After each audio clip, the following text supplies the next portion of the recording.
ناظرین آئیے میں آپ کو جیل لے کر چلتا ہوں، گھبرائیے نہیں، فزیکلی نہیں بلکہ خیالات کے ذریعے۔ جیل میں ایک ایسا قیدی ہے جس کو موت کی سزا سنا دی گئی ہے۔ جب اس قیدی کو پھانسی کے تختے کے پاس میں لایا گیا تو اس سے اس کی آخری خواہش پوچھی گئی۔ اس نے کہا کہ مجھے میری ماں سے ملوا دیا جائے۔ جلادوں نے سوچا کہ شاید اپنی ماں سے آخری وقت میں مل کر اپنے کیے پر پچھتاوا کرے گا اور قدموں میں گر کر گڑ گڑائے گا، معافی مانگے گا۔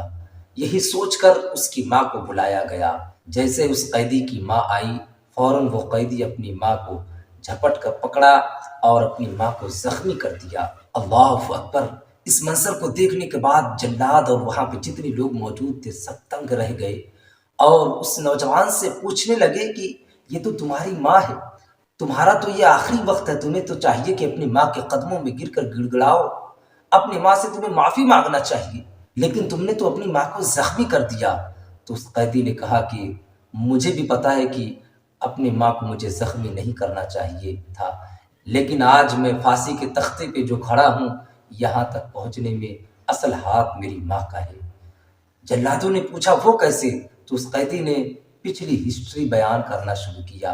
اس نے کہا کہ میں کلاس 1 میں پڑھتا تھا، جب میں کلاس سے کبھی ربڑ اور کبھی پینسل چوری کر کر گھر پہ لے کر آتا تو میری ماں مجھے ڈانٹتی نہیں، پھٹکارتی نہیں بلکہ مسکراتی تھی، اور وہی مسکراہٹ میرے حوصلے کو بلند کیا کرتی تھی۔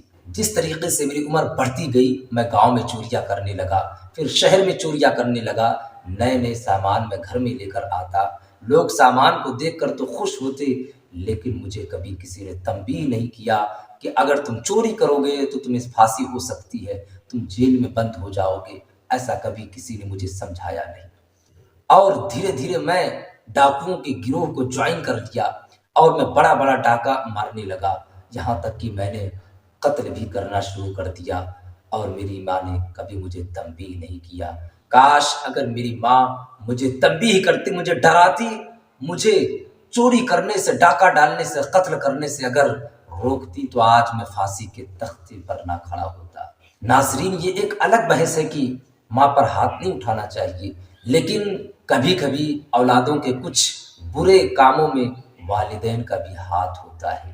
اگر والدین اپنے بچوں کو اچھی تربیت دیں تو بچے غلط راستے پہ نہ جائیں۔ یہ اسکول، یہ کالج، یہ مدرسہ، یہ بات کی چیزیں ہیں۔ بچوں کے لیے سب سے پہلا جو مدرسہ ہے وہ ماں کی گود ہوا کرتی ہے۔